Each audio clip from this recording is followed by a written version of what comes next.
I'm going to introduce Shana Owen to do our last piece of the networking event. It's one of my favourite portions of the networking is where a member of the audience does a book review. We've had Sajid Sain here in the audience who's done a book review in the past. We've had Mike Bowden here who's author himself and he's done a review, offered insights in his own book. We've got Mike Gardner here as well. And I'm delighted to have Shana doing a book review on one of, I think, Growing Rich, which some of us have already read. Thank you. Please welcome Shana. Thank you very much. We're sort of getting towards the end of the event. Great, sort of really well done there in terms of what you did in the speech and the way you went about things. Don't expect the same thing from me. I'm not really jumping around or doing all of that sort of stuff. But it was really good going. There was a couple of things that you sort of said that kind of resonated in actually what I'm going to talk about with the book itself. And one of the key things is persistence, and that's something that sort of resonates through the book. How many of you have actually read the book? We've got a few of you that have read the book and at the back as well. So I'll give you a little bit of background in terms of who Napoleon Hill is then. American, he's born in 1883 and he was born to, I think his mother died 2 years after he was born. And then from that point onwards he went on to become a journalist and an accountant, a very successful journalist and accountant, but he found himself in a position where he really wanted to create some really some clear money for himself and actually want to become rich from it. And he was offered the opportunity to go out and interview 500 millionaires. And the Think and Grow Rich, the actual book, is based on anecdotes from his interviews with these 500 people. So he went out there, he'd interviewed all of these 500 men, and that's really important to note a little bit later on. And then he got the results from that, and he then decided that he was going to try and transcribe it in a way that was relatable to the audience. So what he did was he developed 13 principles that was key to having a good understanding of business, but also having a good understanding of self as well, and how you can have an impact on your future and the way you come across within business too. So it's all about sort of personal reflection and succession within business. And then from that point onwards, he found a really unique way in terms of interpreting those 13 principles, and that's through really looking at the anecdotes or developing anecdotes from the stories that he was told, and also the way he then portrayed those stories as well. So and he related those two principles. And so what I'll do to start off with, that's just a little bit of background about him. What I'll do to start off with is actually go through the 13 principles. And some of them are really interesting, and some of them are quite time sensitive as well. So as we go down the list, you'll sort of think, actually, I don't know if that's really relatable to today. But actually, the book in itself, what I've come to realise is it's not one of those books where you need to read from beginning to end.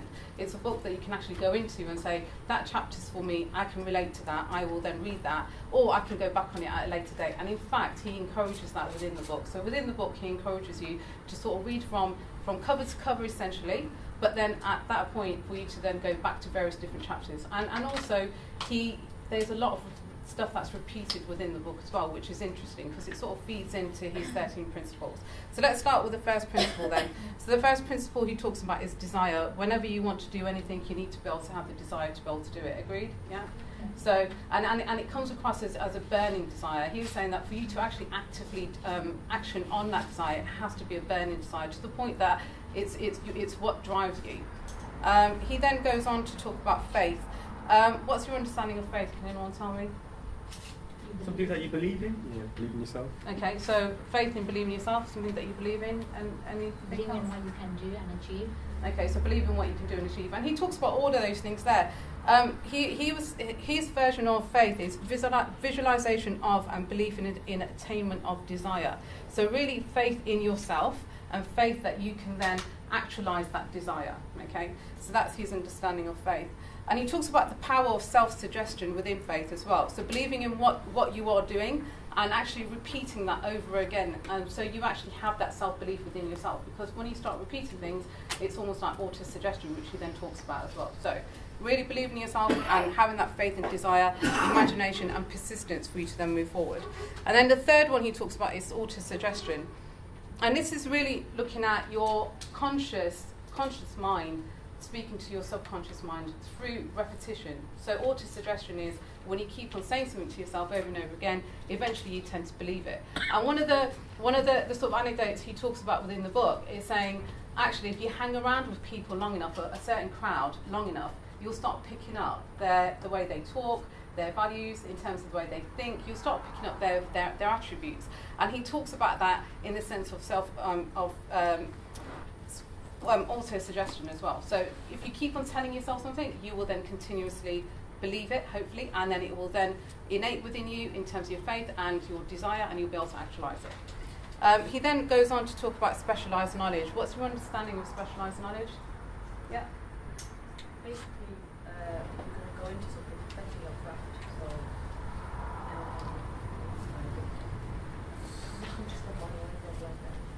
Okay, so yeah, really having a perfected craft, yeah? So becoming an expert in something? Yeah, so specialised knowledge. So you've got two types of knowledge, right? You've got general knowledge and you've got specialised knowledge. So when he talks about general knowledge is knowledge of everything. Specialised knowledge is actually having a specialist knowledge in a particular thing. So I would say Saj has got specialised knowledge in property, okay? And, you know, I would say you've got specialised knowledge in nutrition, okay? So, and what he was suggesting there is, in order for you to be able to have, in order for you to be able to be good at something, you need to be able to have that specialised knowledge in order for you to be able to make money from it. And it doesn't necessarily mean that you have to. You need to become rich, and you need to be able to have equity or some sort of monetary value. But what he was saying is your specialised knowledge can be that value that you can then add to a business. All right. So what he was saying is, and quite a lot of the anecdotes that he talks about within the book is people that want to become rich and want to actually do something very successfully, but they don't have the capital means to be able to do it. So what they do have is they've got specialist knowledge, and they will then barter with that specialist knowledge in order for them to then move into some sort of partnership for them to be able to make money from. And he talks about that quite prolifically within it. And there's various different ways of having specialised knowledge, either through yourself, through education and all the other sorts of routes, or you can acquire specialised knowledge. You know, which I think it was Richard Branson that said, or was it Bill Gates that said, I don't need to go and know everything about everything. I can then hire people that are specialists within the areas to be able to do the jobs that they need to do. So it's, you know, if you don't know it yourself, make sure that you're hiring the people that do know it in order for you to be able to sell services successfully. And then he talks about imagination. So what's your understanding of imagination? How does that fit into the business model or into the business world or in terms of being successful? I think dream big goals, you know, dream for a big life and dream what you want to be in the future. Yeah, I think that's the key thing. It's about it's about actually seeing yourself there already, and if you see yourself there already, you start believing it within yourself, and then you've got that whole sort of self-affirmation and self-actualization for you to be able to then have that desire to live it. And imagination is a really big thing. He's got here, man can create anything with which he can imagine, turning ideas into reality through imagination. If you can't see it, you're not going to be able to do it. And imagination sort of fits in with visualization. Can you see yourself there? How do you get yourself there? And then from that point onwards, actually making a plan to get yourself to get there.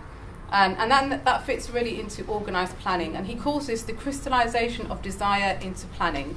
So build plans using a mastermind group. And I think that sort of touches upon some of the stuff that we're doing. So the chutney and chat, some of the coffee and natter stuff. You know, you're getting to know people, you're getting to know little groups. Already within those little groups, I see people, especially new startups, really relying on other people that they think that they can sort of support them in their journey. And the mastermind group is what Napoleon Hill talks about in terms of moving yourselves forward. So what he was saying is that if you want to move forward, get people around you that know a little bit about something that can actually help you to grow and help you to move your journey along. And he calls those mastermind groups. And then the next one is decision, so the mastery of procrastination. How many people have, I know I've certainly been in that position where you've been in a job or a position where your boss just refuses to make clear-cut decisions or changes their mind on things or cannot make a decision on something, and you actually want to strangle them because you can't move forward in what you want to do. And I think one of he says the lack of decision is one of the biggest causes of failure. And whether it's the right decision or the wrong decision, but make a decision, you know, make a decision and go with it. And he says that people who are slow to make decisions are usually the ones that are influenced by others. And that, I think that can generally be true. You know, if you know your mind, if you've got that self-belief, if you know what you want to do, if you've visualised it, yes, you can take on board what other people say, and it's always good to have feedback. But actually, you know, to be influenced and having feedback is two very different things. And he was saying that if you don't make decisions, and it can really be seen as, you know, you not have or lacking in your ability to actually believe in what you want to do. So the next one then is persistence. So persistence, that's all there. So the sustained effort necessary to induce faith. So the power of will. How many of you think that you're really persistent in growing your business or in whatever job role that you're doing at the moment? Okay, what makes you persistent? I get a lot of setbacks and no's, but I still come back in. For example, we're trying to get into Apple right now. I'm getting about 6 no's, but I'll still carry on. That's my definition of persistence. Yeah, and that is very, very true. What about yourself? Yeah, well, for me, twofold is success of bringing companies on board and then seeing the difference it makes to the youngsters. So, you know, when they come out, I've got a lad in from apprenticeship not long ago who just was so pleased. And actually, this company was unbelievable for a large blue chip company. They couldn't fill the apprenticeship, but just through those relationships and just the And you're able success, to- actually then able to thank you know, from their apprenticeship. You're able to do it, and that's brilliant, and that is all about persistence, and he talks a lot about persistence, and he uses Henry Ford and also uses Lincoln to actually exemplify that too, and also the Prophet Muhammad as well. I mean, some of the anecdotes and the people that he talks about within the book are not necessarily seen as a clear businessman, but it's a really good way of getting the story across. Yeah. Can I give you an example of future persistence? Because I want to do a business with Mark, yeah. And he'd probably say no about 4 or 5 times, but I'll keep on trying. That's very clever. He's already planting the seed. Already planting the seed. I think Mark's going to just leg it now. So yeah, in terms of persistence, I mean, well, one of the key things, whenever you're in sales, people usually say within sales, actually, no is not no. No is just the first stage of yes, you know, and that's sort of the journey. Moving on from there, the power of the masterminds, the driving force. And what he suggests here is to get that little group that you've sort of got together, and you use almost like your mentoring group, and really get them to help you develop your plan and to develop where you're going with your business, or the overall strategy, or the top level stuff, and even sort of mentor you in some of the lower level stuff if needed. But bear in mind, whenever you've got a group like that together, to actually make sure that you're giving something back to them too. So it's not just about take, it's about what can you give them, how can you add value to what they're doing, and it's supposed to be that two-way relationship. This one's there's the 10th one, the mystery of sex transmutation. Okay, so I wasn't sure if I wanted to mention this, but I'm going to anyway. I wasn't sure if he actually included this in it because he kind of saw foresight in the 1800s that sex sells, so he decided to include it in the book. But yeah, so the mystery of sex transmutation, and bearing in mind you have to think about the era here. He's talking about the changing or transferring of one form of energy into another. And what he suggests is the emotion of sex transforms mediocrity into genius through transmutation. And he also said that the men of greatest achievement are men with highly developed sex natures. So how many of you consider yourself to be really successful? Shana, you need to elaborate, we don't understand. And what he was Too many big saying, words in there.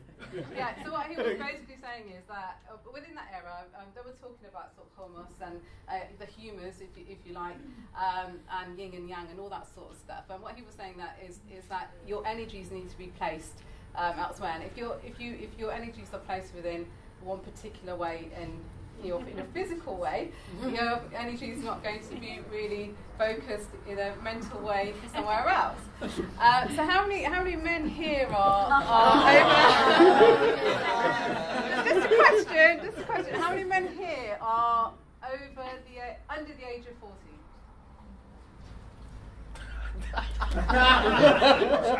Let me repeat that again. How many men here are under the age of 40?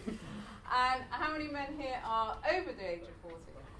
Okay, right. So what he says here is the men who are recognised with outstanding achievement are those who are influenced by women. How many of you are married? Yeah. We all know women run the stores anyway. We know that. My nan used to always say that men are the head of the household, but women are the neck. Think about it. And then he also said, getting back to the age thing, he said, men seldom succeed before the age of 40 because they are too busy dissipating their energy.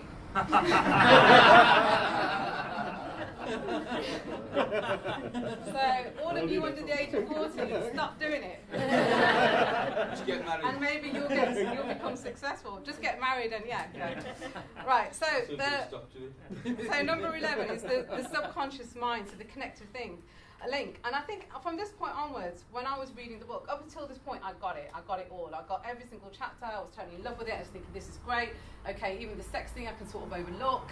And I thought it was great. But when we got to sort of 11, you're talking about the subconscious mind, and I can sort of get the subconscious mind. Your subconscious thoughts are your own demons, really. You know, they can be something very negative to you. They can be something very positive to you. It's what you tell yourself and what you truly believe. It's that little voice in your head that actually says, no, you think you can, but you can't.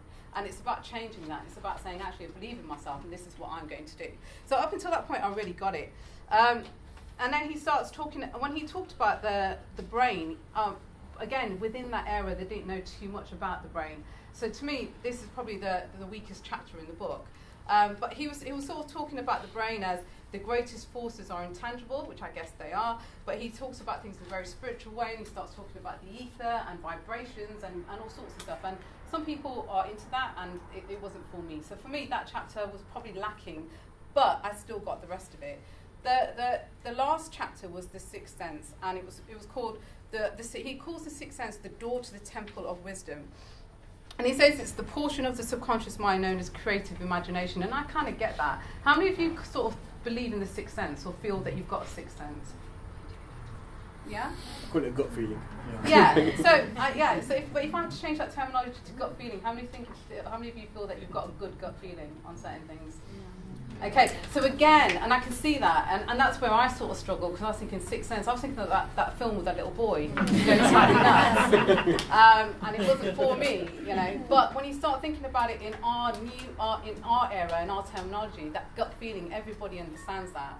And I think having a gut feeling about something, you should really go with it. No matter what everyone's saying around you, you need to trust your inner self, and that gut feeling is your inner self. So what did I think about the book overall? I thought it was really well written. I can see why it's really popular and it's got a cult following. I thought that the key components were really good, and it was really clever, because what he did was, in between chapters, he repeated certain words and he repeated certain phrases, and he really had this thing about a really burning desire about understanding yourself and about self-belief. And he repeated those sorts of things throughout the book. And so you kept on seeing it crop up. And also he highlighted key words throughout the book as well. So there was key words that were highlighted, and also there was key words that capitalized as well. And you'll find that through the book. So I thought that was really good.